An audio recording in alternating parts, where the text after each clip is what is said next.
Good morning, Facebook friends. God has been really dealing with me in this season.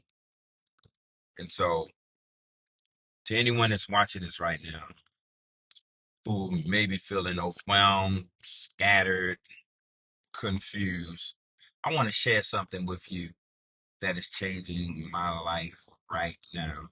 And it's called solitude, right? And no, solitude is not loneliness. Solitude is where your spirit gets aligned, your mind gets clarity, and your heart finds peace. Um, Solitude is intentional separation for divine connection. It's gloomy out here today, but I got my glasses on. In this space, this is a space where you unplug from chaos, right? So God can plug clarity into you. See, Jesus is our one of our perfect examples. He practiced this regular. Jesus practiced solitude regularly because the Bible says he often withdrew to a lonely place and prayed, right? And he wasn't running from people, he wasn't running from a situation. He was recharging in the presence of the Father. So let me say this clearly. If the Son of God, if Yeshua, Jesus, needed solitude to walk in divine power, how much more do we need it, right? So here's what solitude does for you. This is what I found out. It clears the clutter in your mind so you can see life for what it really is. Not just, what you feel in the moment. Not just what you feel in the moment. It gives you the space to see what what's God and what's not God and what's noise. It also removes distractions so that you can hear divine direction, because we need direction. But here's the deeper truth. Facebook that most people miss. Sometimes life puts you in a box, pressure, problems, and in that box, you cannot see clearly. Solitude is when God opens the lid, right? And shows you what you couldn't see for yourself inside that box. I call it divine perspective. It's the difference between reaching out of emotion and responding with wisdom, right? So that's what I would say. It's the difference between reaching out of emotion, I want to say that right, and responding to wisdom. Because this is what I'm finding out. A godly response will always give you a godly outcome, but an ungodly response will give you an unpredictable outcome. One that you might not even be ready for.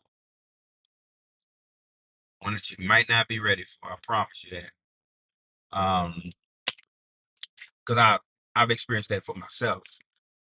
And so, and also isolation is protection because in the silence, right? In the silence, God doesn't just give you peace. He shows you the people, the patterns, and the paths that are either pulling you closer to him or pushing you further away. And I'm finding that out today in my life. And so let's talk about biblically, right? You know, we've seen this over and over. Let's talk about Moses. Moses went up in a mountain alone and came back down with the Ten Commandments. Solitude, right? David, while tending the sheep in solitude, learned how to hear God's voice way before he met Goliath.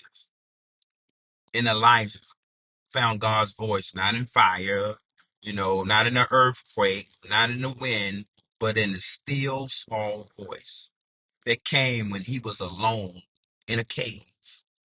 Sometimes people, you got to go to your cave. You got to find a cave in the house, a cave away from people. Sometimes you got to do things. I know you're saying this guy's driving with his hands on the steering wheel. I do that sometimes. Sometimes I drive with my knee, and my wife will probably get mad when she see this video, see that I'm driving and using my knee. But I like to use my hands when I talk, right? So let me say this. If you're trying to figure out your next move, right? If you're feeling broken, if you're feeling like there's a big burden on you or you feel burnt out, stop trying to hear God through noise. You can't hear him through noise, people. Go where he's always been waiting, in that secret place. I got a secret place at home that I pray. A quiet place. That sacred space called solitude, people. Listen, I'm learning. So God is dealing with me in this season. That's why y'all seeing all these videos, because I'm brother going through something. But I know how to pull myself out of it. Solitude will change your life. It will change your walk with God. I'm learning this stuff. I'm talking to y'all about something I'm learning right now. It will sharpen your discernment. It will strengthen your mental health. And that's powerful. It will give you peace you didn't even know was possible. You didn't even know was that it was possible to get this kind of peace in your situation. Look at all the people that was laid off from CDC. So today, I want to challenge you to shut the door, turn off the noise, and just sit with God, right? You don't need fancy words. You don't need to have it all together. You know, people be praying from Zion and all that stuff. You don't need all that.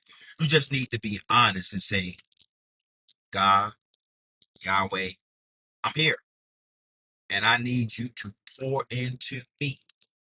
See, I'm finding out in my own life that's where healing begins.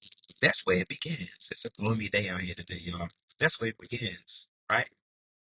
And that's where clarity comes from. That is where your spirit gets restored. I call it the reset. Yes, I call it the reset. So while I'm driving, and I'm gonna get in trouble when my wife see this. Let me close with this. Right? Solitude isn't a sign of weakness. It's a sign of wisdom. It's not about isolation at all. It's about elevation. You gotta learn how to elevate. So when you step into solitude, you just don't step away from people. You step into the presence of the Most High God, and that will change everything. And so, if you're somebody today who, got a lot of weight on your shoulders, got a lot of things on your mind, I'm telling you, go to that quiet place. Yeah, I took my hands off steering wheel again.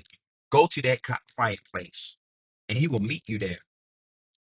Because he can't talk to you with all that noise going on. He can't communicate. Well, he will communicate with you, but it's harder for you to hear. He will always communicate, but it's harder for you to hear when you are not in a place to receive what he's saying because you're around so many different distractions. So today, people, in this gloomy weather here in North Carolina, I challenge you to practice solitude. Until next time, grace and peace.